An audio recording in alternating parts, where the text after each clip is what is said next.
outside. Hopefully it's not too windy. I came back to my thinking hole. But I'm still nervous to sit over on my usual bench under that tree because of the ticks. That's why we're hat today. But I messed up and I wore black shorts. So that sucks because I won't be able to see the ticks as easily. So I thought maybe I walked over there and then I was like, nope. It's like, what do they say, the definition of insanity? Like doing the same thing over and over, expecting a different result.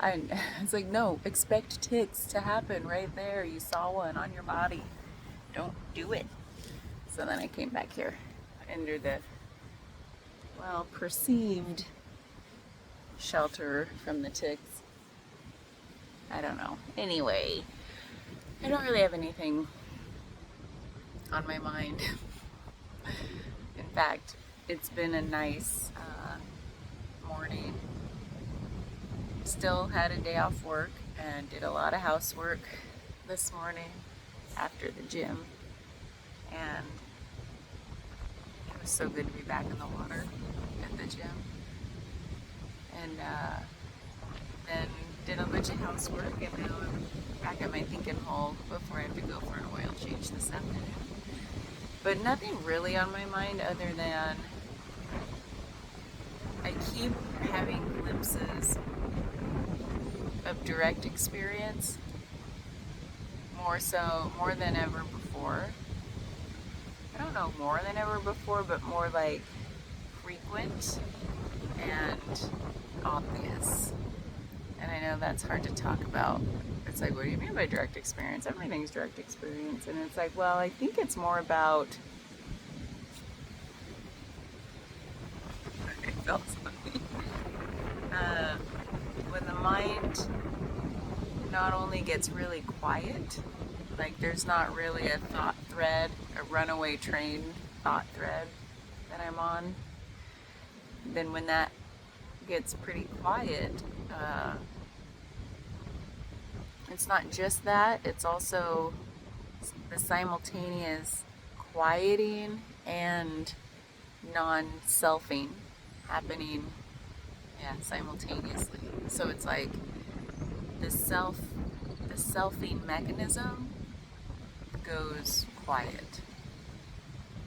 In at the same time that the mind is quiet on any, like the absence of any thought train, runaway thought train.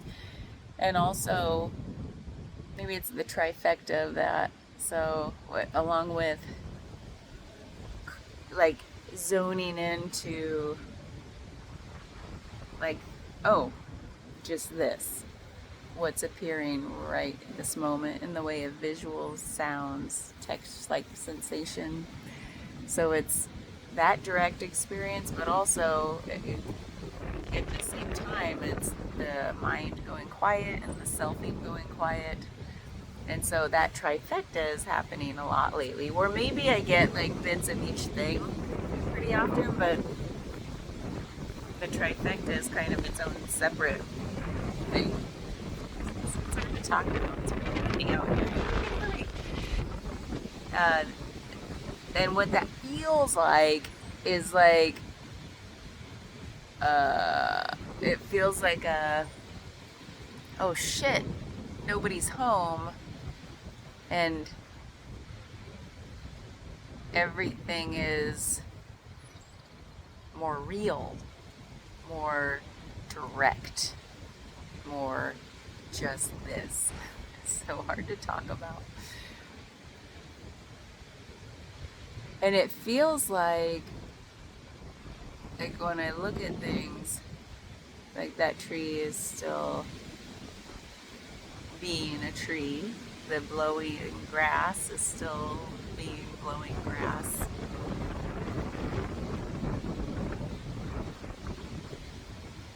And also, in a split moment, it loses all description.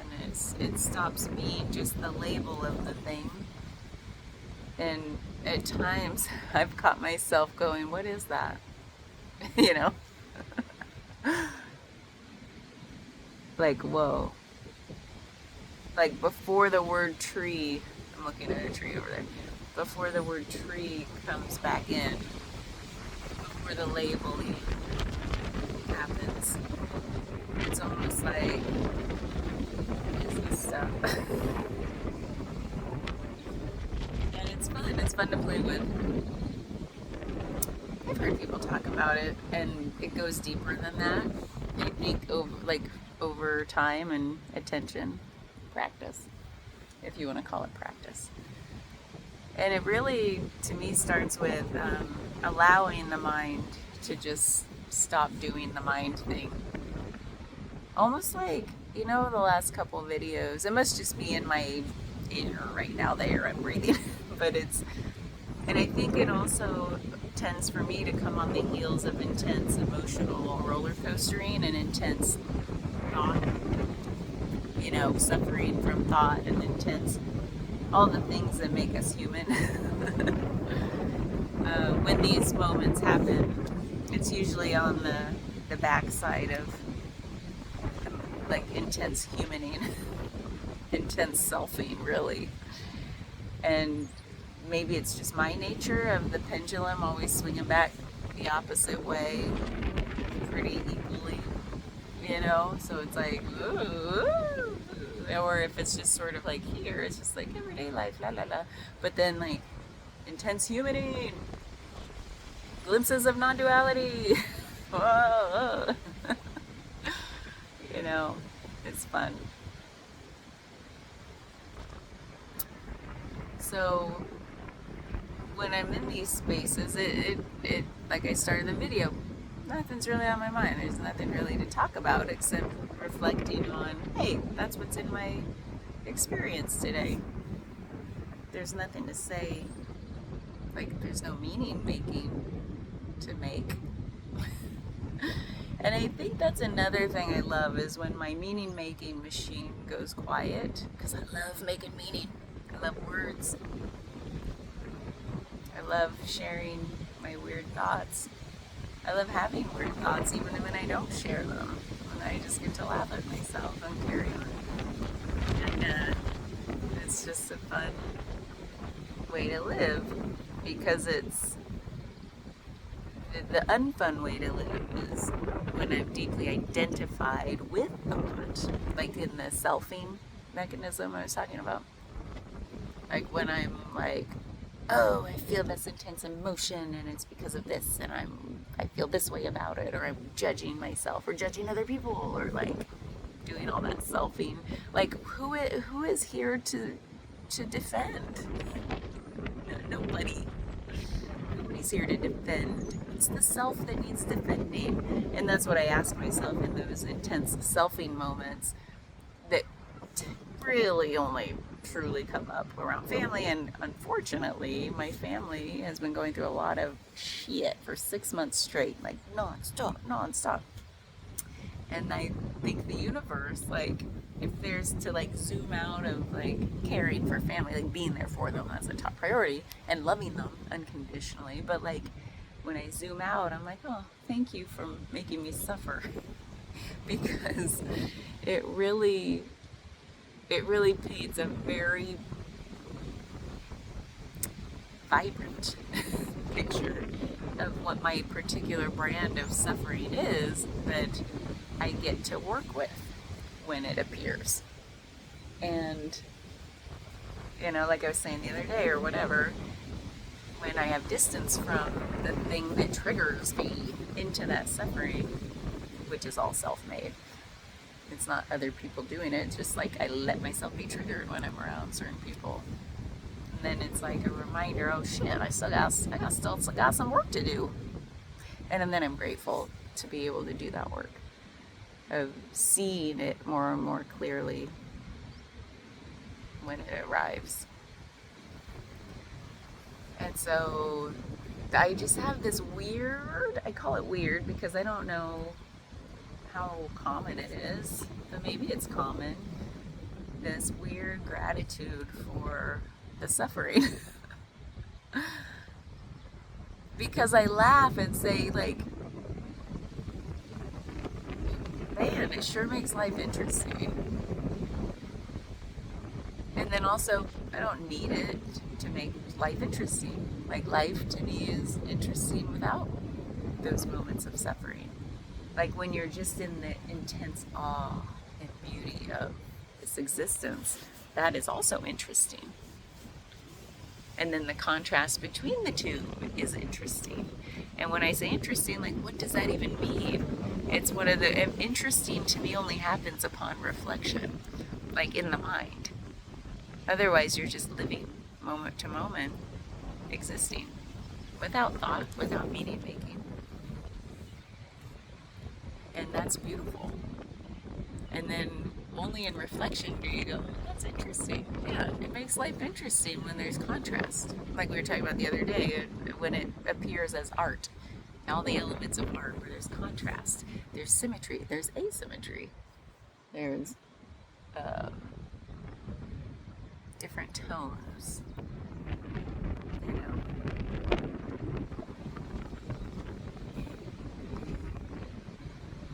And really, I'm in this space of there's nothing even to say. There's nothing that even needs to be said, which is funny because I came out here to my thinking hole and said, hey, let's say some words and just see what comes out. Like, words are just happening. And then I go, But really, when I walk out here, the thing I love the most is when I'm not using words and there's so much natural beauty to just look at and say, oh, there's a tree, and then catch myself in those moments of like, oh, it stopped being a tree. Like, what are things when we don't label them? I feel like there's a, oh, it's a tag. Thank God. It's like, that better not be a tick in my bum.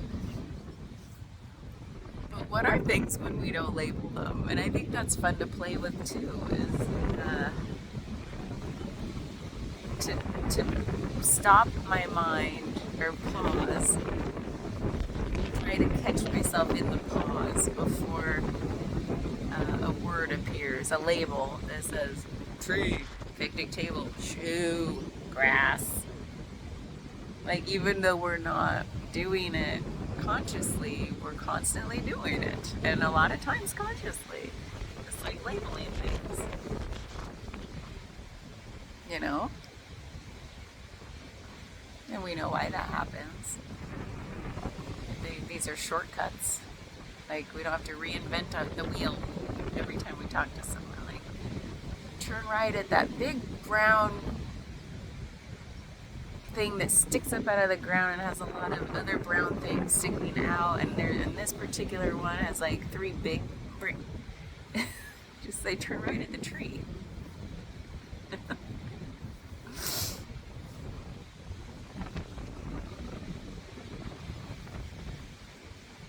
But yeah, I love catching myself in the pause before the brain like makes meaning or labels and comes back online to have more thoughts about the thoughts. And before, in the pause, there's usually just like breath, you know, whatever is keeping this alive is just happening. And feel the breeze on my skin. I was thinking about, holy crap, there's so much vibrancy out here in the colors in spring after all these rains we've been having. So the greens are greener and the blues are bluer up in the sky, and yeah, it's just very vibrant, and it just feels like Technicolor. Is that what you say?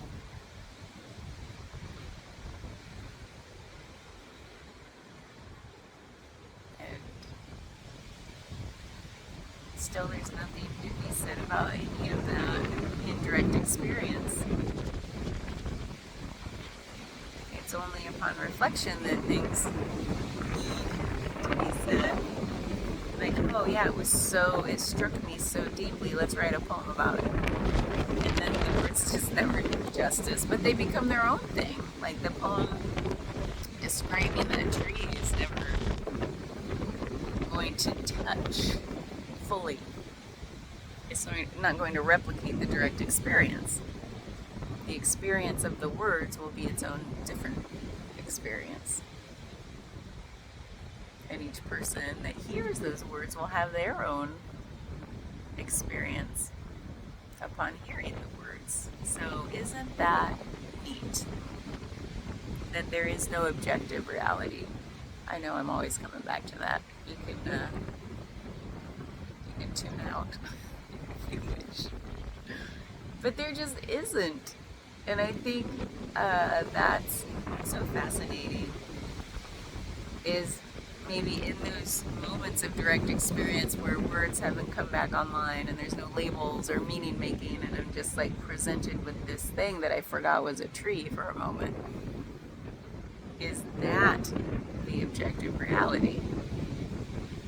That something in me, something in this awareness, like I just talked about that this morning, right? Like even the glimpse of your own awareness happening is a thought. But whatever is pre-verbal in all of this, meaning pre-thought, which is hard to grasp because I have to put words to describe it, and then those are just thoughts. So it's hard to use words to get at this, but words are just pointers. So whatever is pre-verbal and all this might be the thing that you could point to say that is the objective reality. It doesn't need a human meaning-making machine to do anything for it to exist. As it is, free, unencumbered by us brains.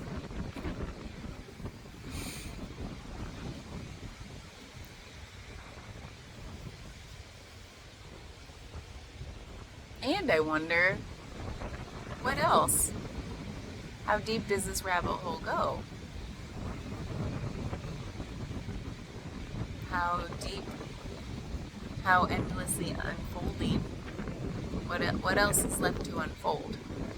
And that's a thought about some mythical future that someday I might arrive somewhere. There's no arriving, we already talked about that. But someday I might tap into or witness or experience, all those words, something within the deeper folds that I have yet to unfold, or that has yet to unfold in front of me. And I think that is fun to think about, but there's still just thoughts about, oh, what's next? Like wanting to, like there's somewhere to go, somewhere to be on some weird timeline when we know time doesn't exist. And I love the fact that, like, to time, about time, oh my god, that is a whole thing I love to play with, just obviously all we have is now.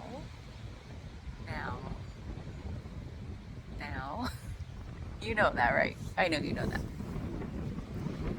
There is no past, there is no future. Those are just thoughts. Like, try to find a past outside of thought. Try to find a future outside of a thought. And then you might be like, well, I definitely remember things from a prior point in time. And it's like, well, in that moment, that was just now.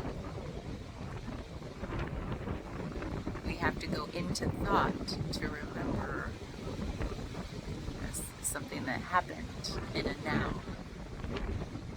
So still, the past is only a thought. There is no time the way we like to construct it. Again, it's for convenience. These things are for convenience, so we don't have to reinvent the shared delusion.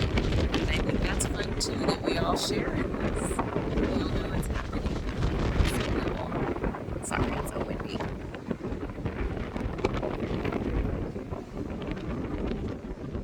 And if I really just pause, I love pause, that word, because it really is like a standstill of the movement of perceived time.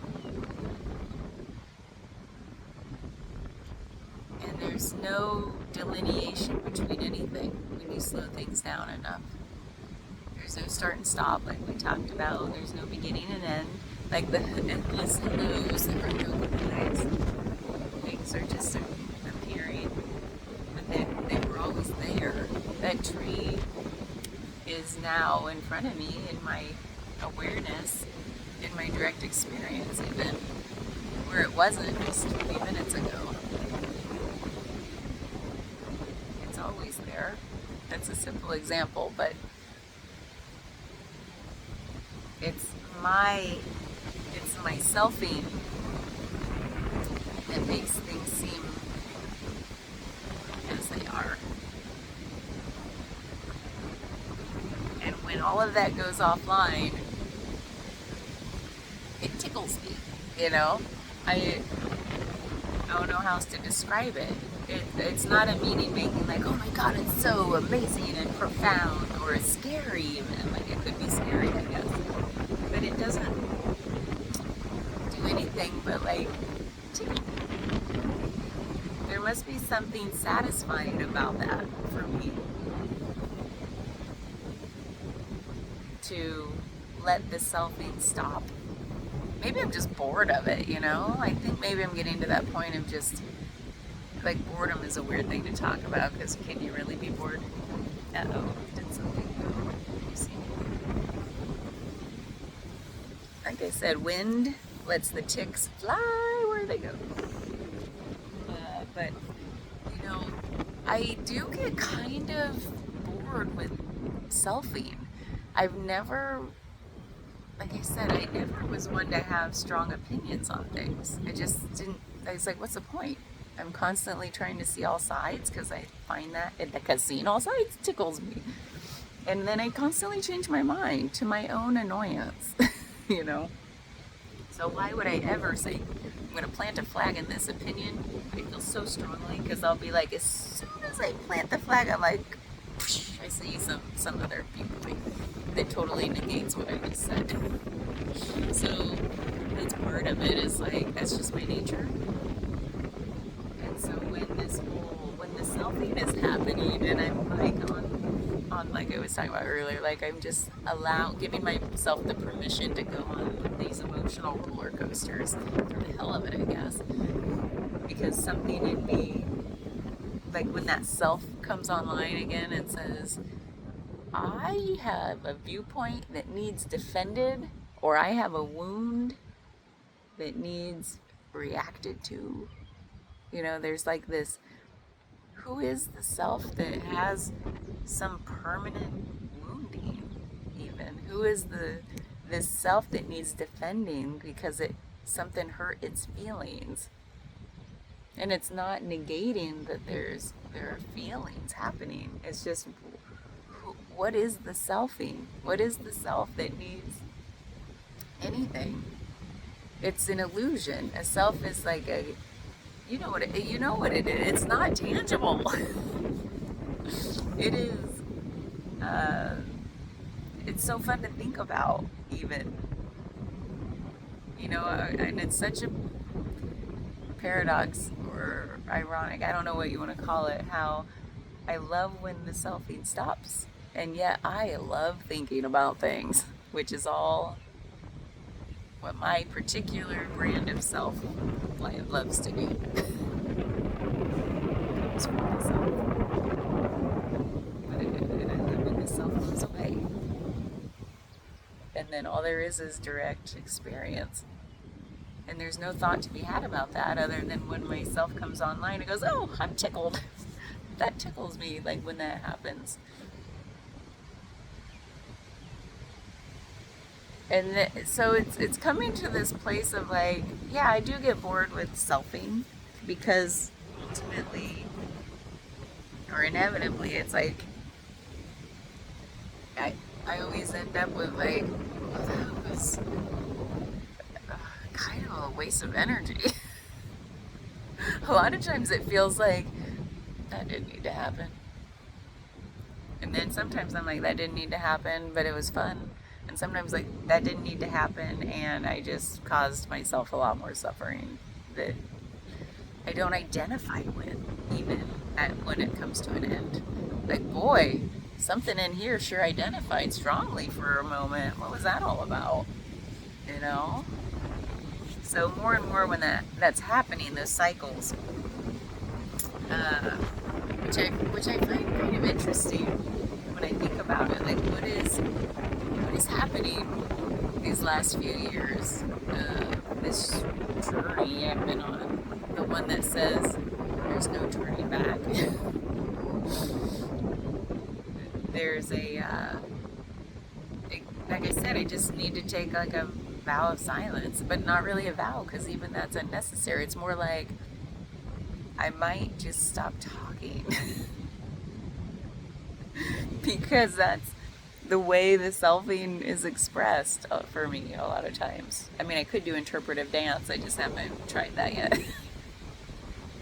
So I use words. Or I make music, like I have a digital audio workstation that I love playing and expressing through that, or expressing through creative stuff. But most of the time is through words, where myself comes out to play. Do you ever think about this stuff? Okay, I'm worried. I wish I could, you see it? Okay. Nope, good.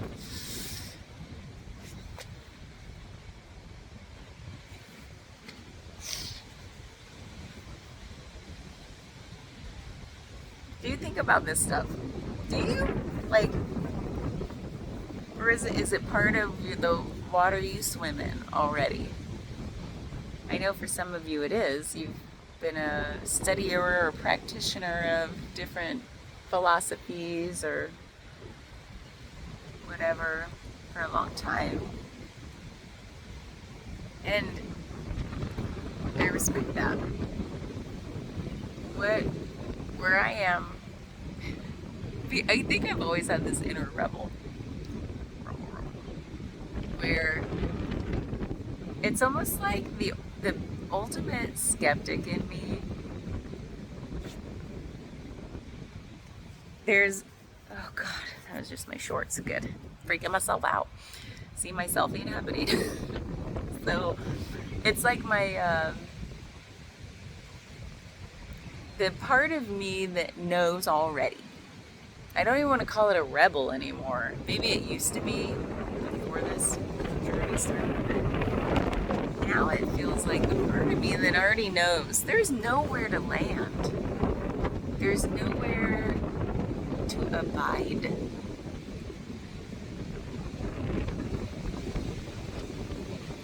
So anytime, like even my own word making is like, shut your pie hole. It's not doing anything. But you know, like there's nowhere to land. There's nowhere to abide. So that part of me that already viscerally knows that through and through my entirety. And there's no turning back on that for me. I'm so grateful for that knowing that there's nowhere to land. And I've talked about this before in other videos, the nowhere to land thing. The part of me that knows that through and through is the part of me that also is the skeptic for any time the part of me wants to land. There's a part of me that sometimes still wants to land or abide somewhere. Almost like, let's take a rest in the realm of Zen Buddhism.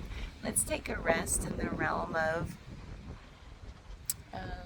I don't know, pick any teacher who has a viewpoint in any one of these things. Anybody who talks about, they throw out a lot of jargon.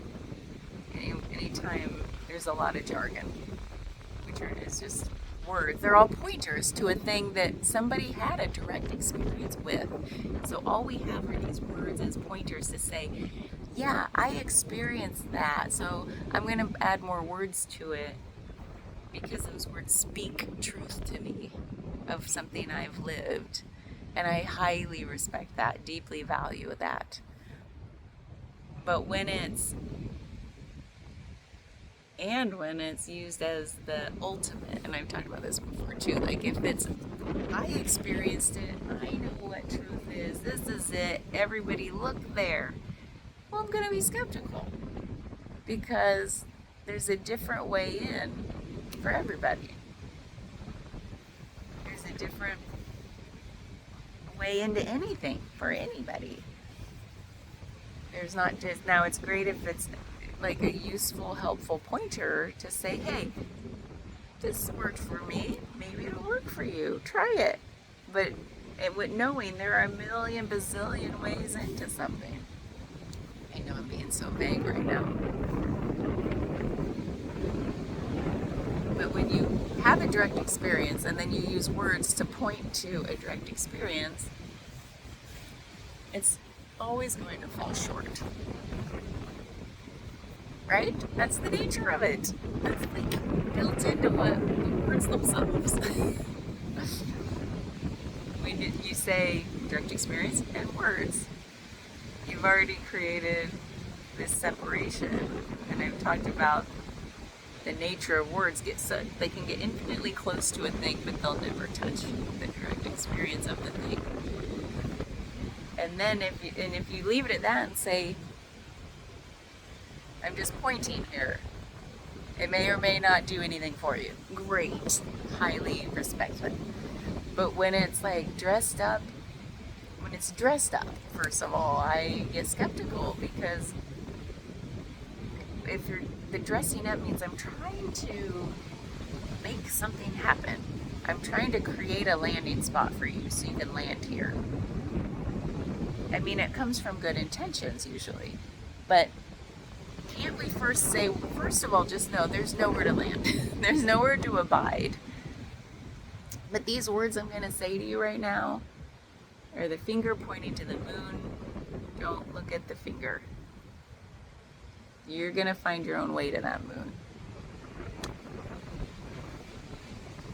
So that part of me that already knows there's nowhere to land sees a lot of teachings online and what people say as if it comes off as a little like, hey, this is the thing where you can land. Look, with my words, I just created a landing spot for you. The intentions are good. You want people to have a direct experience. But say that, there's nowhere to land, just so you know. This isn't the ultimate thing to latch onto. There's always more. There's an endless unfolding. There's nowhere to say I have arrived. Now I can rest. And I think it's more true to say, maybe, I don't know, just riffing here. Like there's, like when you know the thing where it's like, just start to get comfortable with being uncomfortable. Just like sit in the discomfort of something as long as possible and see what happens. It's kind of like that. Like the body, depending on what you're dealing with, but the body will want to make itself feel better, right? Like it's uncomfortable being uncomfortable. So the body wants to feel comforted and find this arriving spot where there's no discomfort. And yeah, we feel that all the time. We feel like, oh my God, I am so at peace right now. I have no aches and pains. My mind is clear. Like there are moments of that where we can say, oh, that just happened. And don't get comfortable there, because then it sets up the expectation that that should be what we're striving for. And honestly, who's to say what we're striving for? I certainly don't want you to tell me, and I know you don't want me to tell you.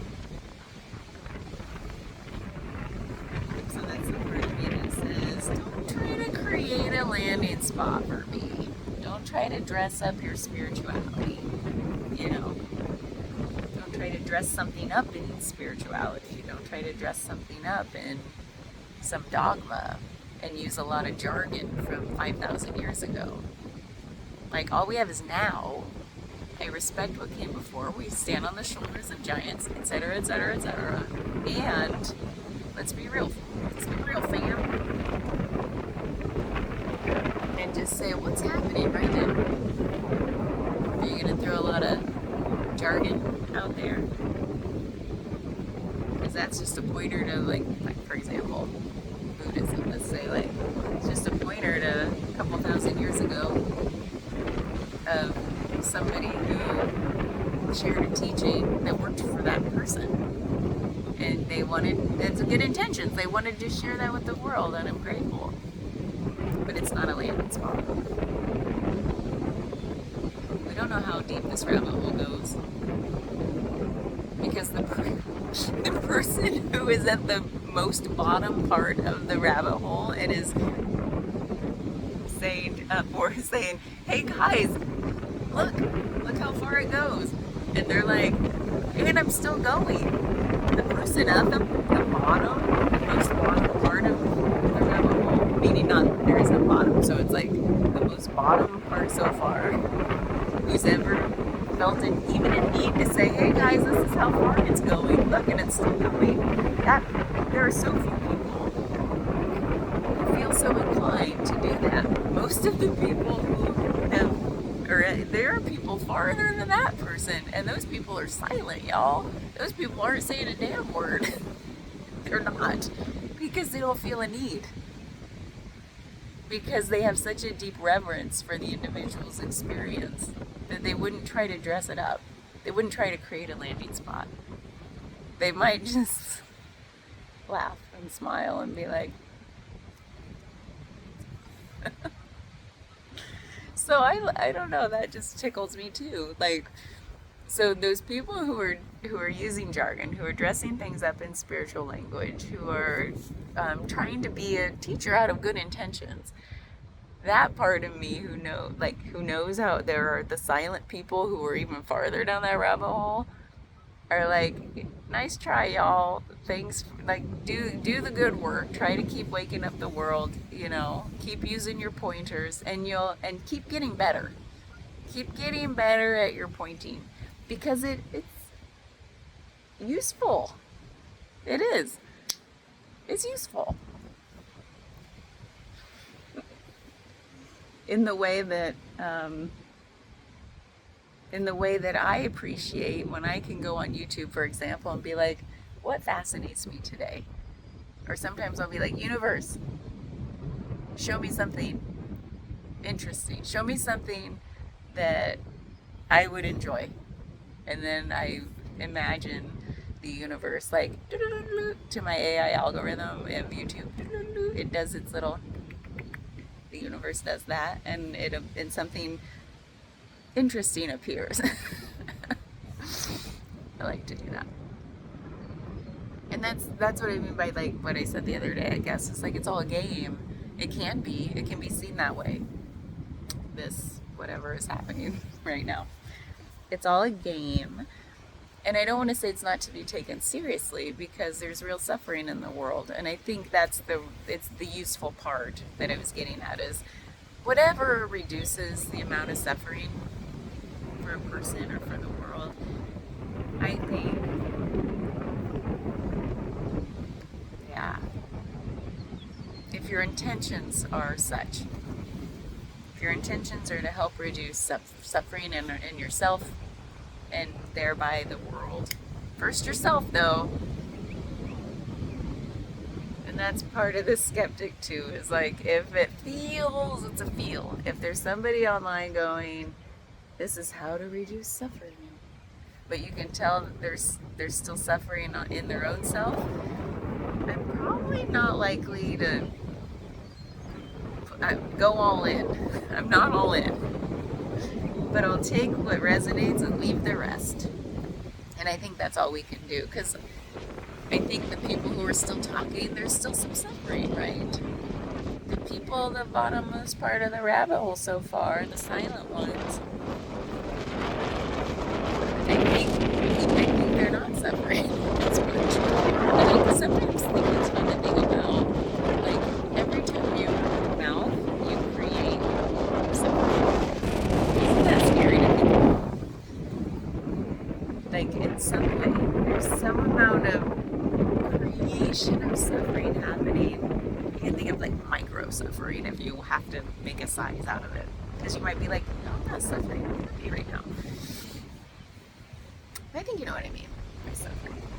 Like, there's the very nature of opening your mouth and words coming out is like, I have an intention with these words. I need them to do something.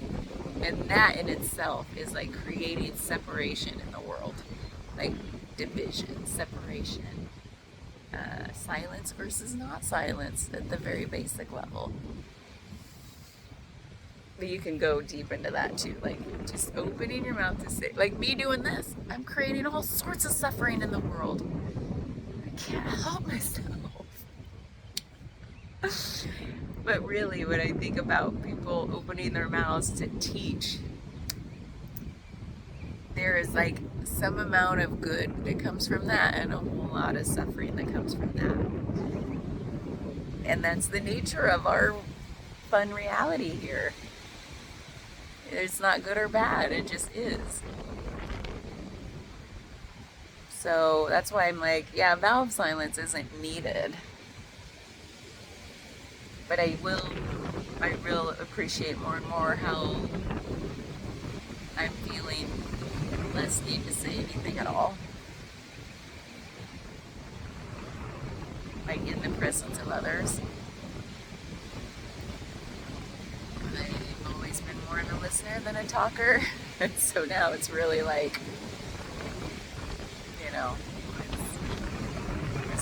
there's even less talking these days, these last few years. But more and more. So that means less and less.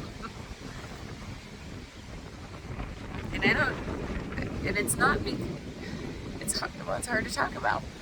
It's almost like there's less and less of a self that needs expressed. And that's what it comes down to. There's not like a, oh, I shouldn't talk here, or I shouldn't say that, or, it's not that sort of thing. It's more like there's just a lack of desire because there's less of a selfing happening more and more. Thank God. Thank whatever. I'm grateful for it because the less selfing is happening, the less suffering there is. So whenever a mouth opens and words need to come out, that means selfing is happening. Even in like innocuous ways. Is that the word? Like benign. Like my intentions might be good to share something, but still, it's a self that's now come online to do a sharing that has an intention, that has a point of view. It's getting chilly out here, so I should probably go. It's windy. So yeah, none of this needed to be said, but I had a lot of fun with it.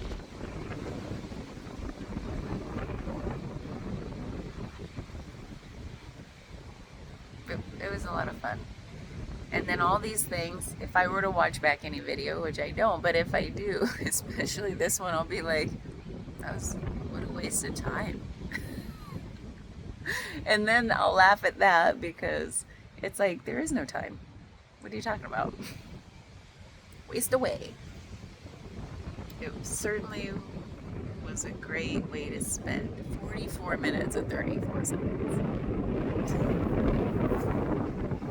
in nature. I'm gonna get the chicks off and head back. See how gorgeous it is out here?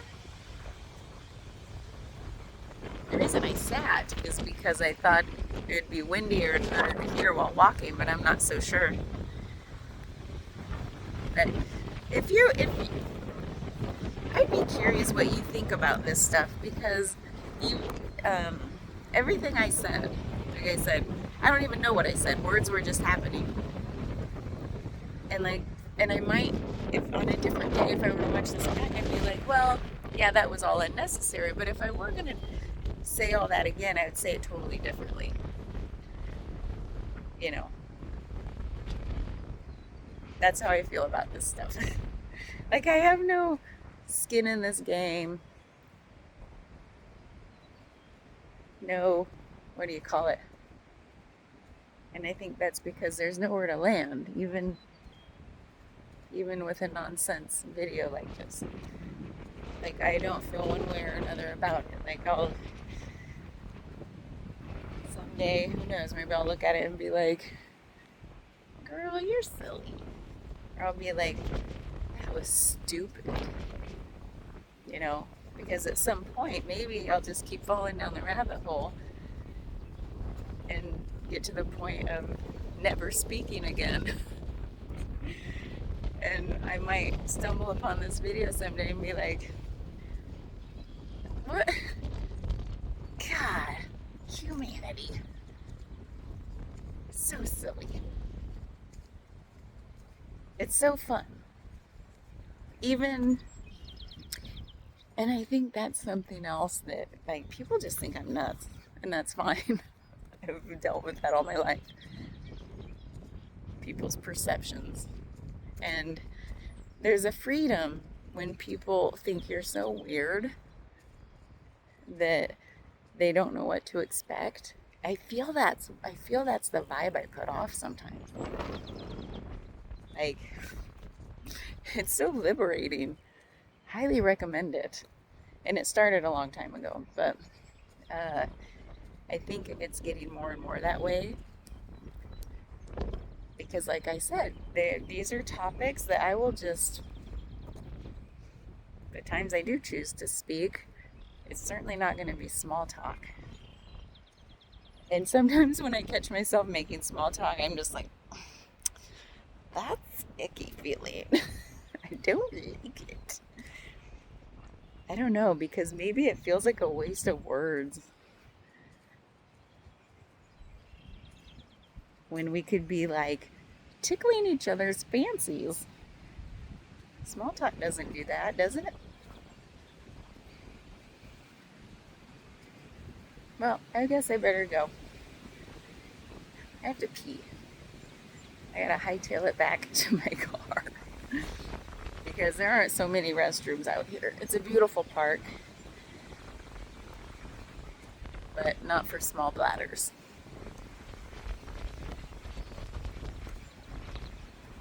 And if you are one to watch these things,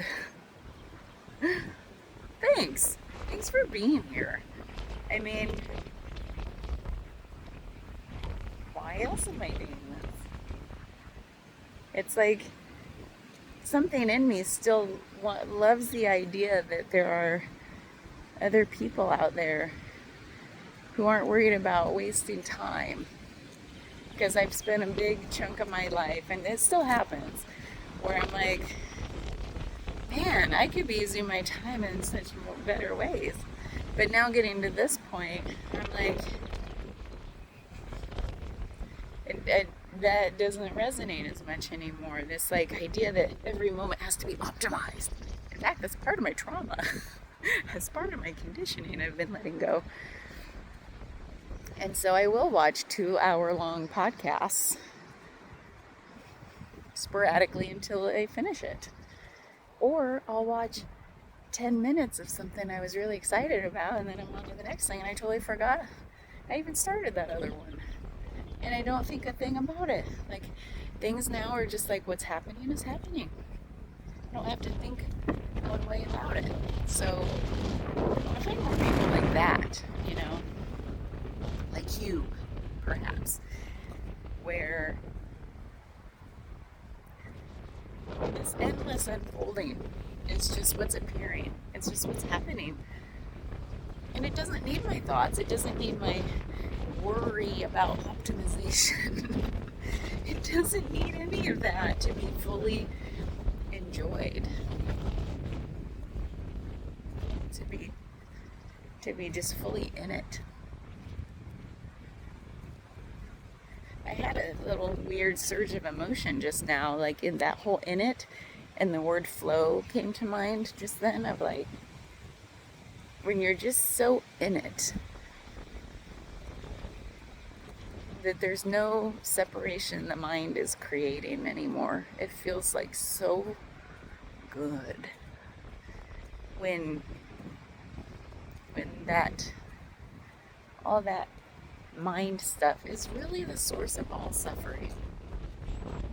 It's not even like looking out in the world and seeing bad stuff happening. It's the thoughts I then have about the bad stuff happening, the thoughts that say, oh, that's bad. That's what creates the suffering. And that doesn't mean to dissociate and deny the atrocities happening in the world. It just means to take some real ownership over the self-created suffering and the thoughts about that suffering that just make it worse and worse and worse. And so there is like a freedom. Even though that's still happening, I look out and I'm like, oh shit, that's bad. Like, we're in the middle of a war, and it's going to create a lot of bad stuff for a lot of people. Like, but then I can keep going. Talk about that rabbit hole, down the suffering rabbit hole, because I feel so powerless to fix that, to turn it around, to make it not happen. And that feels like the sitting in the discomfort without rushing to make myself feel better by sharing how bad this feels, thinking that's gonna do something for me. You see how it's all like intertwined? It's all selfing. It's all thought. And so someday, I mean, even it's so fascinating to think about. There's like no good or bad when I talk about things. You know that by now. But it's like I have no like I said, skin in this game. But it's like the people go out and create organizations that then fundraise so that they have more power to affect a change in the direction they want, which they call good. This is bad. Everybody's got a perspective, right? So like, for example, maybe there are people out there creating organizations to do fundraising, to build resourcing, to stop wars, or to support the people the wars are enacted upon. And we say they're doing the good work. The wars people build in creating wars and doing bad work. Like, even labeling is like problematic. Who decides what's good and bad? I'm so glad I'm not a philosophy professor. I wouldn't be good at it at all. Or an ethics professor. I would not be good at it. So I just love thinking about this stuff. Like, you know, all we can do is like what our selfing wants us to do. So this self has a perspective that a certain thing is good. I'm going to put my energy behind the thing I feel is good. And I'm going to give less of my attention to the bad things. And all of that good and bad is happening from my perspective. But we like to think, oh, everyone shares my perspective. No, we don't. I'm just going to end on this because it tickles me. Did you see, my husband tried to get me into like, what was it, Doctor Who? Oh no, this was Sherlock Holmes. He's gotten me into both of those things a little bit. And yes, I could see the appeal. But the Sherlock Holmes one was funny because, like, I wish I could tell you the episode. But there was, Benedict Cumberbatch's Sherlock, right? And then there was his nemesis, the bad guy. I wish I could give you his name, but I don't know it. But he's been in a lot of stuff now since I've seen, and I'm just like, I love him. He's such a good actor because he's different every time. He doesn't have a shtick. So in this particular episode, this was like high stakes stuff, intense. And Sherlock was like, and this guy, the bad guy, was like holding somebody hostage. Like, it was intense, like gun to the head, arm around the, something like that. And Benedict was like, I'm gonna do something. See, I can't even tell you what it was about. And like, you're gonna pay for this, and we're gonna get you, and blah blah blah. And the bad guy goes, like, this was intense, high drama, not comedy. And the bad guy goes, no, you won't. Like, high pitched voice and everything. And so, ever since then, my husband and I, that's all we do is like, whenever somebody says something and we are opposed to it or whatever, we're like, no, you won't. Oh my God, he had to be there. But I gotta try to find that episode and maybe put it in a link in the description or something if I remember after I get to the bathroom. I gotta pee. Okay, bye.